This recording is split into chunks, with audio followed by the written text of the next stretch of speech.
Hello, my kiddos. Last time we left Sam in a literal cliffhanger because he was literally hanging off a cliff with a rope tied around his waist. So that's where we pick it up. It did not, however, turn out half as bad as he had expected.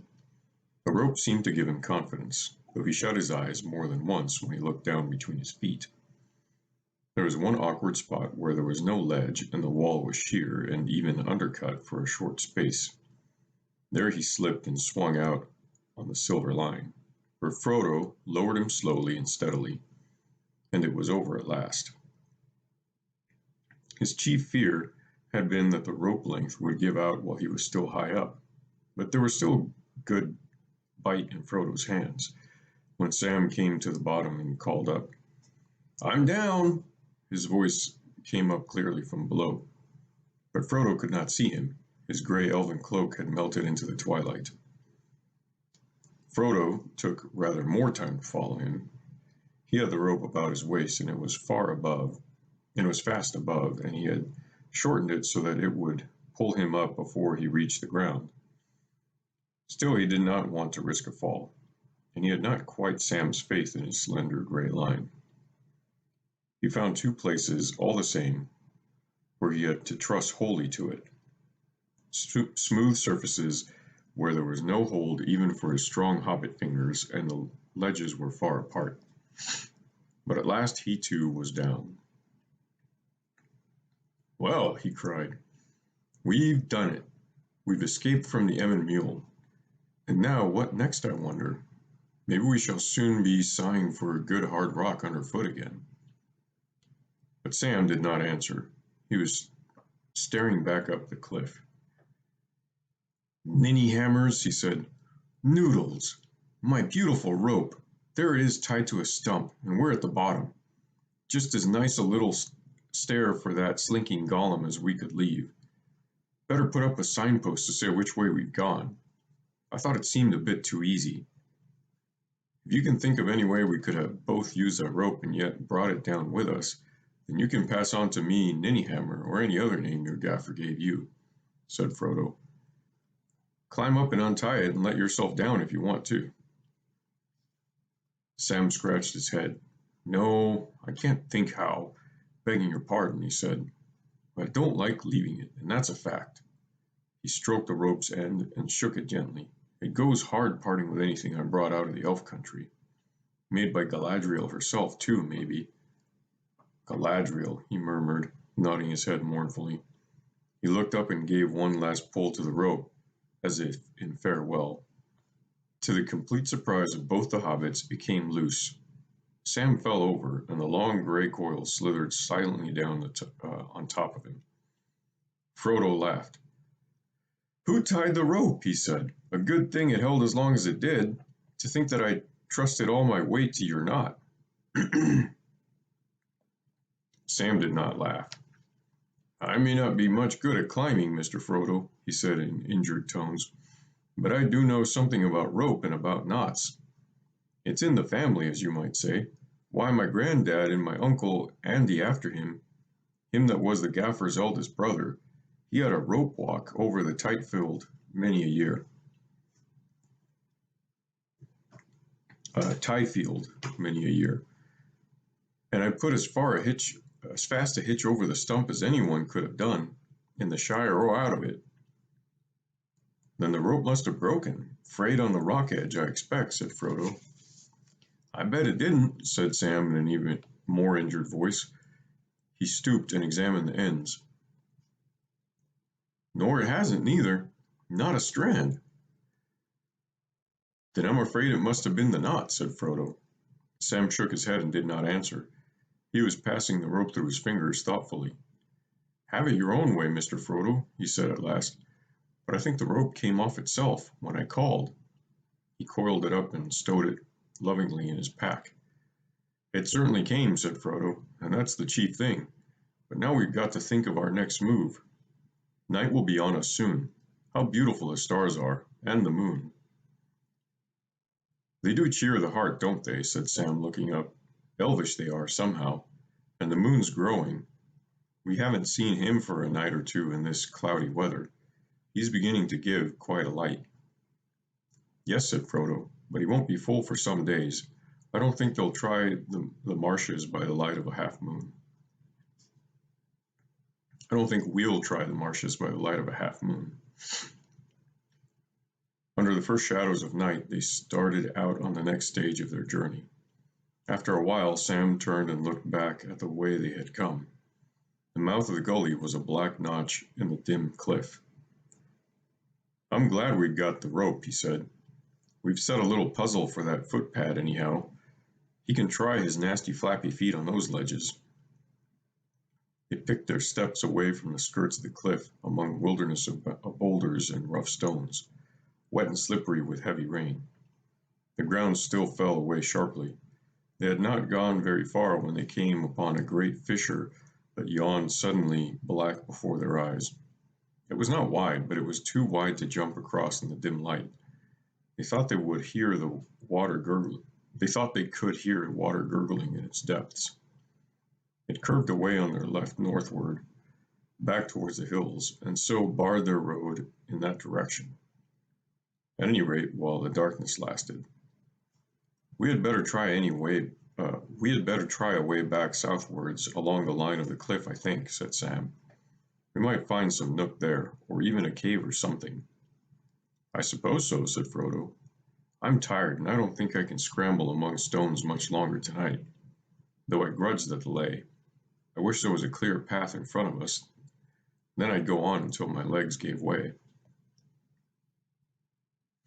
They did not find the going any easier at the broken feet of the Emyn Muil, nor did Sam find any nook or hollow to shelter in, only bare stony slopes frowned over by the cliff, which now rose again, higher and more sheer as they went back.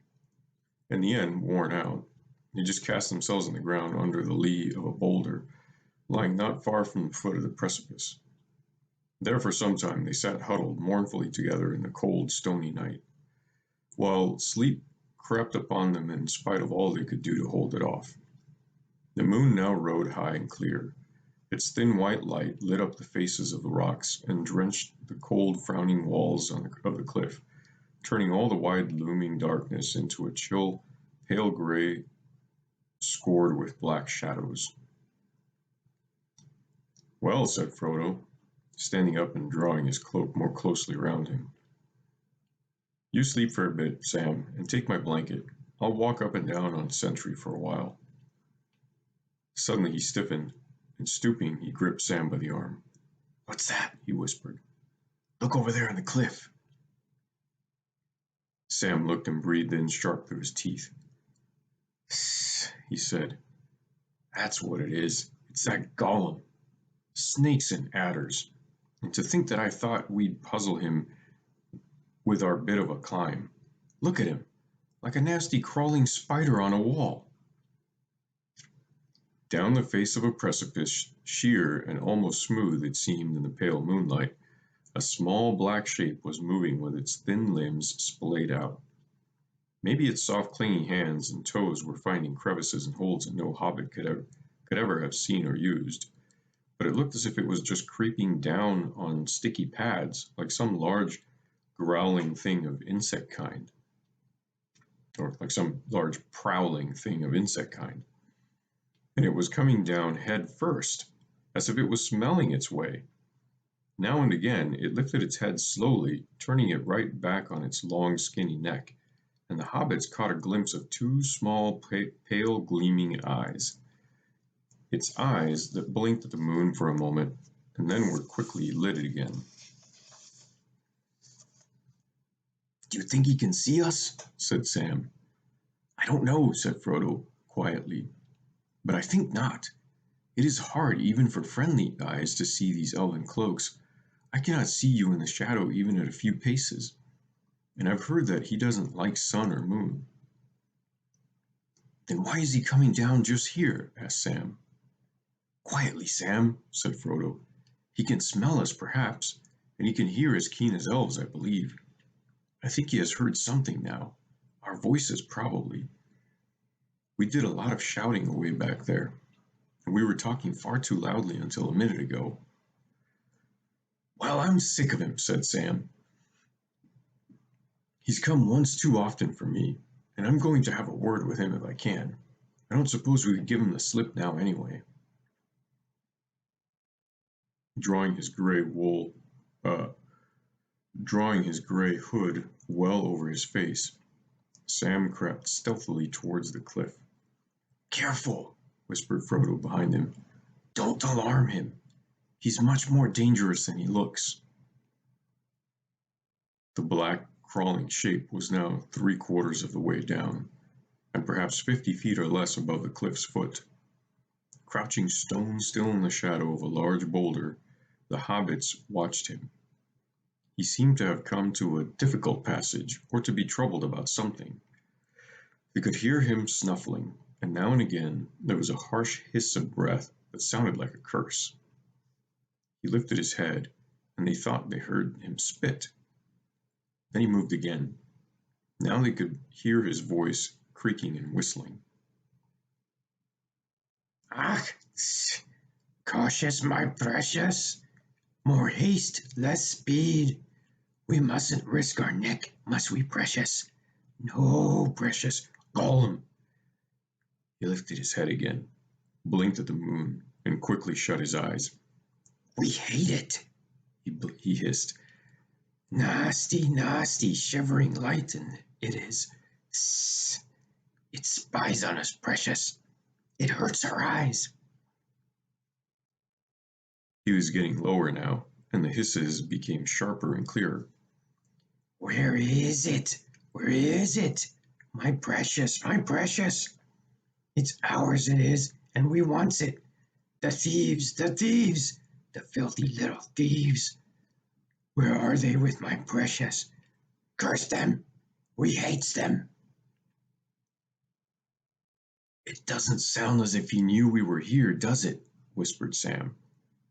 "And what's his precious? Does he mean the—" "Shh," breathed Frodo. "He's getting nearer now, near enough to hear a whisper." Indeed, Gollum had suddenly paused again, and his large head on his scrawny neck was lolling from side to side as if he was listening. His pale eyes were half unlidded. Sam restrained himself, though his fingers were twitching. His eyes, filled with anger and disgust, were fixed on the wretched creature as he now began to move again, still whispering and hissing to himself. At last he was no more than a dozen feet from the ground, right above their heads. From that point there was a sheer drop, for the cliff was slightly undercut, and even Gollum could not find a hold of any kind. He seemed to be trying to twist around, so as to get legs first, when suddenly, with a shrill, whistling shriek, he fell. And as he did so, he curled his legs and arms up around him like a spider whose descending thread has snapped. Sam was out of his hiding in a flash, and crossed the space between him and the cliff foot in a couple of leaps. Before Gollum could get up, he was on top of him. But he found Gollum more than he bargained for, even taken like that, suddenly, off his guard after a fall. Before Sam could get a hold, long legs and arms were wound round him, pinning his arms, and clinging grip, soft but horribly strong, was squeezing him like a slowly tightening cords. Clammy fingers were feeling for his throat, then sharp teeth bit into his shoulder. All he could do was to butt his head round, his hard head. All he could do was to butt his hard, round head sideways into the creature's face. Gollum hissed and spat, but he did not let go. Things could have gone ill with Sam if he had been alone. Things would have gone ill with Sam if he had been alone, but Frodo sprang up and drew Sting from his sheath. With his left hand he drew back Gollum's head by his thin, lank hair, stretching his long neck and forcing his pale, venomous eyes to stare up at the sky. "Let go, Gollum," he said. "This is Sting. You have seen it before, once upon a time. Let go, or you'll feel it this time. I'll cut your throat." Gollum collapsed and went as loose as wet string. Sam got up, fingering his shoulder. His eyes smoldered with anger, but he could not avenge himself. His miserable enemy lay groveling on the stones, whimpering. Don't hurt us. Don't let them hurt us, precious. They won't hurt us, will they, nice little hobbitses? We didn't mean no harm, but they jumps on us like cats on poor mices, they did, precious. And we're so lonely, Gollum. We'll be nice to them, very nice, if they'll be nice to us. Won't we? Yes, yes. Well, that's to be done with, is it? Said Sam. Tie it up, so as it can't come sneaking after us no more, I say. But that would kill us, whimpered Gollum. Cruel little hobbitses. Tie us up in the cold, hard lands and leave us. Gollum, Gollum. Sobs welled up in its gobbling throat. No, said Frodo. If we kill him, we must kill him outright. But we can't do that, not as things are. Poor wretch. He has done us no harm. Oh, hasn't he? Said Sam, rubbing his shoulder. Anyway, he meant to, and he means to, I'll warrant. Throttle us in our sleep, that's his plan. I dare say, said Frodo, but what he means to do is another matter. He paused for a while and thought. Gollum lay still, but stopped whimpering. Sam stood glowering over him. It seemed to Frodo then that he heard, quite plainly but far off, voices out of the past. What a pity Bilbo did not stab the vile creature when he had a chance. Pity? It was pity that stayed his hand. Pity and mercy. Not to strike without need. I do not feel any pity for Gollum. He deserves death. Deserves death? I dare say he does. Many that live deserve death, and some die that deserve life. Can you give that to them? Then be not too eager to deal out death in the name of justice, fearing for your own safety. Even the wise cannot see all ends. Very well, he answered aloud, lowering his sword. But still I am afraid, and yet, as you see, I will not touch the creature, for now that I see him, I do pity him. And that's where we end tonight, kiddos. And that part where Frodo said, what a pity Bilbo did not stab the vile creature. That's from the first book. And he was talking to Gandalf back then, if you guys remember. All right, that's it for tonight. I love you always and forever, no matter what.